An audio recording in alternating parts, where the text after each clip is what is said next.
All right. Hello, discrete students and mathematicians. I am Aayush, and on this YouTube video discussing the pigeonhole principle, I'm joined by my project partners, Nick and Andre. In this video, we're going to be discussing basically the ins and outs of the pigeonhole principle, its appliances in discrete mathematics and other fields, definitions, the formula that is generally used to calculate the pigeonhole principle, what pigeonhole means, and you'll also be introduced to some interesting visualizations that help depict the process of sorting and some really bad puns, but hopefully you enjoy our efforts. Just to start off, the pigeonhole principle, just to define it, the pigeonhole principle states that if there are some number of pigeons or items, and there are a given number of holes or boxes, then one of the boxes must be able to store more than one item, given that there are more items than boxes.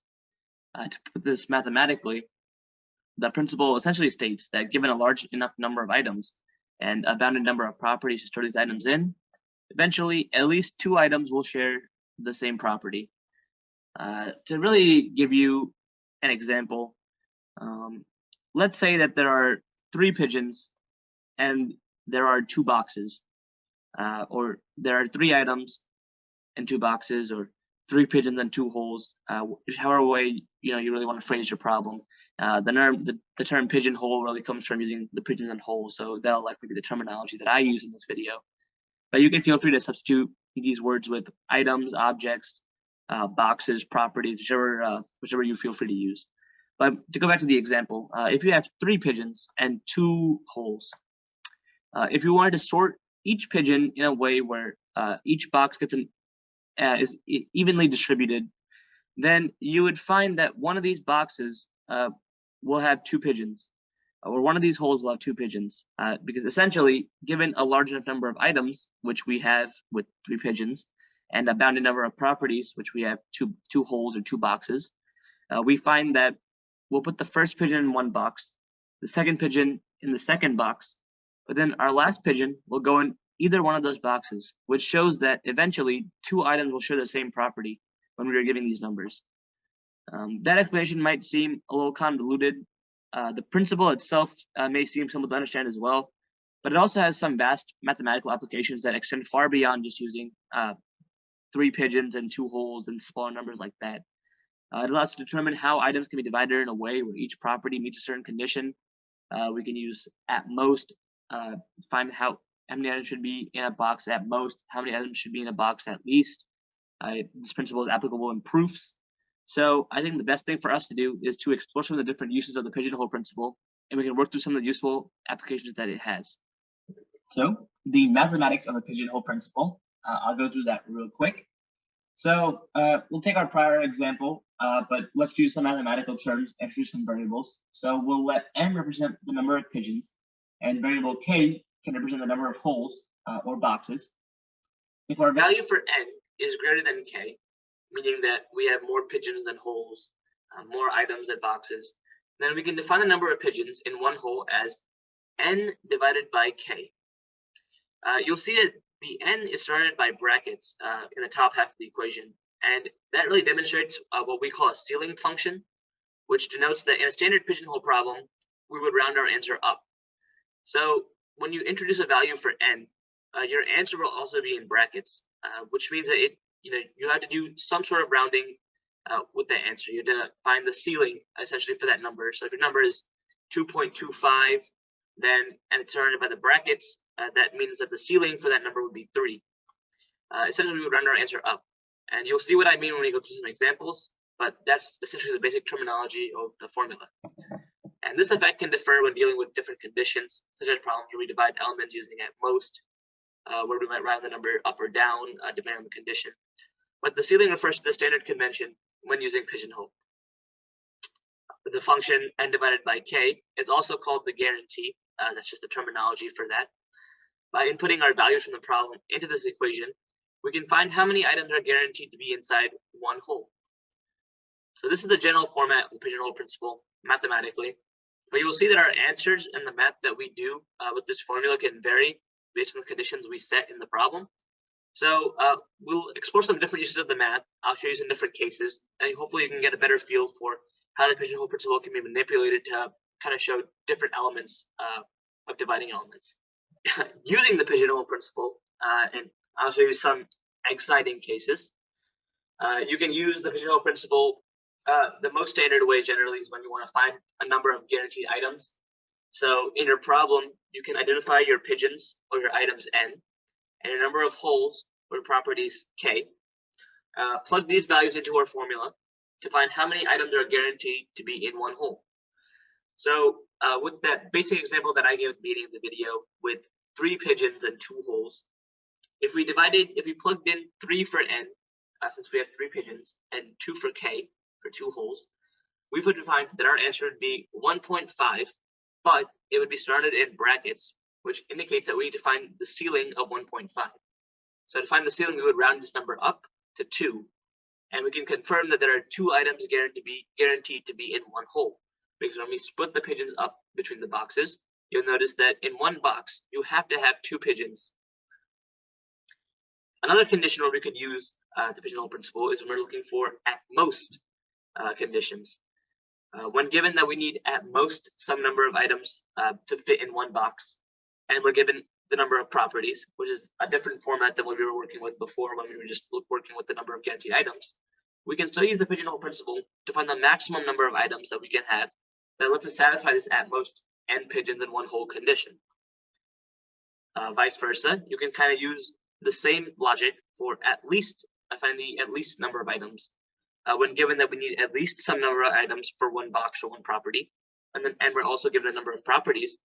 We can use the pigeonhole principle to find the minimum number of items instead of the maximum, and that can help us find the number of items that we can have that lets us have at least n pigeons in one hole.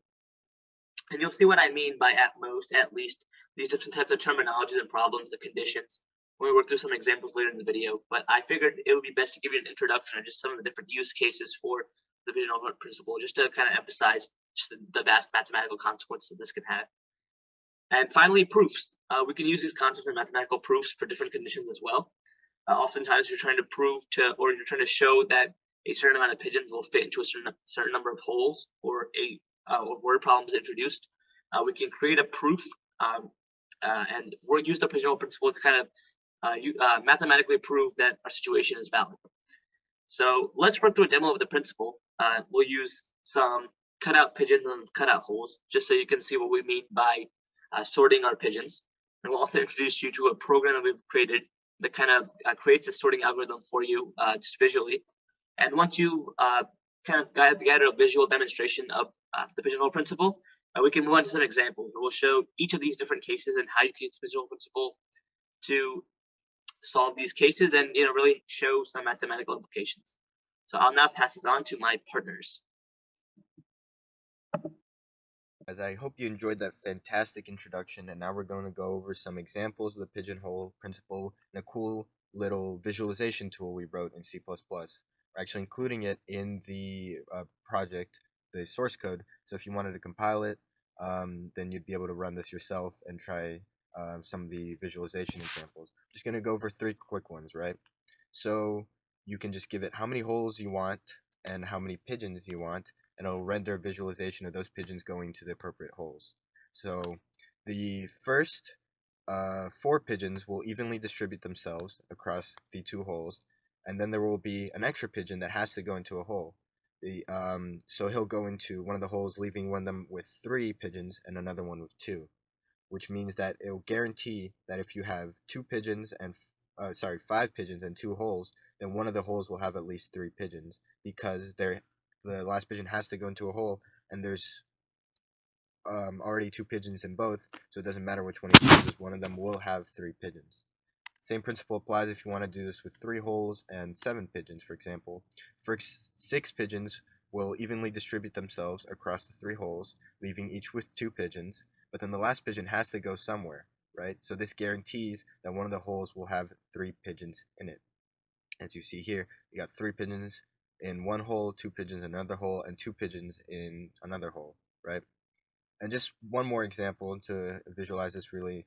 If you had 3 pigeons and 8 holes, then there are 2 pigeons left over at the end, meaning that these 2 pigeons will have to go into a hole that already has two pigeons in it. So two holes will have three pigeons this time, right? So it means that these excess pigeons have to go into a hole that already is at the evenly distributed capacity, guaranteeing that two holes will have three pigeons. So you could do this for a lot of different numbers of pigeons. If you want to run this yourself, again, we're including the source code with the project. You compile this and just have fun. It's kind of nice to look at. And that's about it. I'm about to hand it off to Nick, and I hope you guys enjoyed. All right, hi everybody. My name's Nick, and now that you've had time to learn about how the Pigeonhole principle works, I'm going to show you a few example practice problems that you might see when you're doing problems based on this principle. And the way this is going to work is I'm just going to do the problem. You can pause before I go over the solution, but I'm just going so that you can try it yourself, but I'm just going to go straight from the problem to the solution for each one. So there are 13 pieces of candy in a pigeon-shaped piñata at a birthday party. Four people are playing. When the piñata breaks, how many pieces of candy is one person guaranteed to get? So the first thing that we need to note here is that this is definitely a pigeonhole principle question, since they're candy and it's basically being distributed to different people. So in this case, the pigeons are going to be the candy and the holes are going to be the people. And now let's just see how we can distribute 13 pieces to 4 people. So there are 4 holes, and here are the pigeons being distributed. And as you can see, no matter what we do, there's always going to be at least one box that has 4 pigeons. We can distribute this however we want, but this fourth, there's always going to be one that has 4 pigeons. So this means that one person is guaranteed to get 4 pieces of candy. Now to show the math for this, we know that the pigeonhole principle, we take the number of pigeons and divide by the number of holes and then take the ceiling.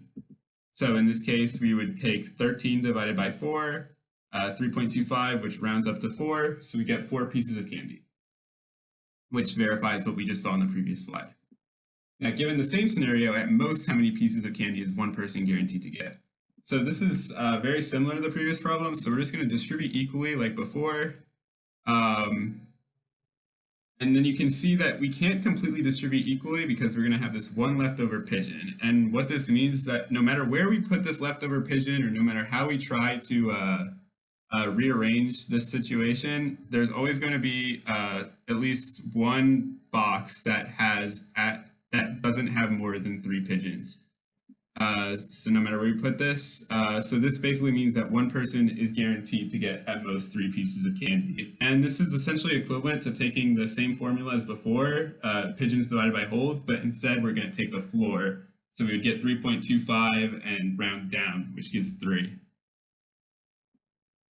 So now for a slightly different scenario, a different piñata has 17 pieces of candy. At most, how many people are needed so that one person is guaranteed to have at least 3 pieces when the piñata breaks? So here what we need to do is find the number of people. So we we have to essentially find out how many holes we have such that it would round up to 3. And we're going to look for something that is close, that we know that the fraction would be close to 2. Because we know that 2, anything above 2 is going to, when you take the ceiling, is going to round up to 3. So first off, we're going to try 8 people, since this is about half of 17. And then when we try 8 people with the pigeonhole principle formula, we're going to see that we get 17 divided by 8, which is 2.125, which rounds up to 3 when we take the ceiling. So this means that 8 is a valid number of people where one person is going to get 3 pieces. So now we're going to try 9. But what we see when we try 9 is that we get 1.88 about, which rounds up to 2, which means that 9 is no longer valid, which means that 8 is the highest possible number of people where one person is still going to get 3 pieces of candy guaranteed. So this means that for our answer to this question, it's going to be 8. And here you see a visualization. With the top, we have 8. You see there's always going to be this one box, at least, that has at least 3 pigeons. But on the 9, that's no longer guaranteed. As you see here, there is no box with 3 pigeons. All right, and for our last question, this is going to be a proof-style question. So the problem is, show that a group of 24 natural numbers must have 3 numbers that share the same last digit. So first, we're going to deduce what the claim is from this. So the claim is, if there are 24 natural numbers, then at least 3 must share the same last digit. And now what we're going to do to prove this is we're going to prove by contradiction, which means that we're going to take this claim, negate it, and then prove that that negation is false. So in this case, we know that the implication of P of an implication, the negation of an implication P implies Q is P and not Q. So the negation in this case would be there are 24 natural numbers and at most 2 share the same last digit. So just negating the end essentially. And in this case, the pigeons are going to be the numbers and the holes are going to be the digits that correspond to the last digit. So each number will go into the hole that corresponds to its last digit. And since we said in our negation that there must be at most 2 numbers for each digit, we're going to put only 2 pigeons in each hole. And this should give the maximum amount of numbers that we can have. But there's a problem here because you can see that if there are 2 numbers for each digit, then there are at most 2 times 10 numbers, which is 20, but this is less than 24. So that means that our negated claim must be false because we were looking for 24, and the original claim is true that a group of 24 natural numbers must have at least 3 numbers that share the same last digit. And now, finally, just to write out the formal proof, first we're going to write out our claim. 24 natural numbers must have at least 3 numbers that share the same last digit. And then for the proof, we're just going to write out our logic in words, essentially. So assume the claim is false, meaning there are 24 natural numbers and at most 2 share the same last digit. We will show there is a contradiction. Assuming the claim is false, calculate the maximum amount of numbers possible. With 10 digits and 2 numbers for each digit, there must be at most 10 times 2 numbers, which is 20 numbers at most. This contradicts the idea that there are 24 numbers since 20 is less than 24. By contradiction, the claim is true. And that's it for the problems that we have on the Pigeonhole principle. I hope they were helpful, and I hope that you can continue to use this principle and apply it in the future. Thank you.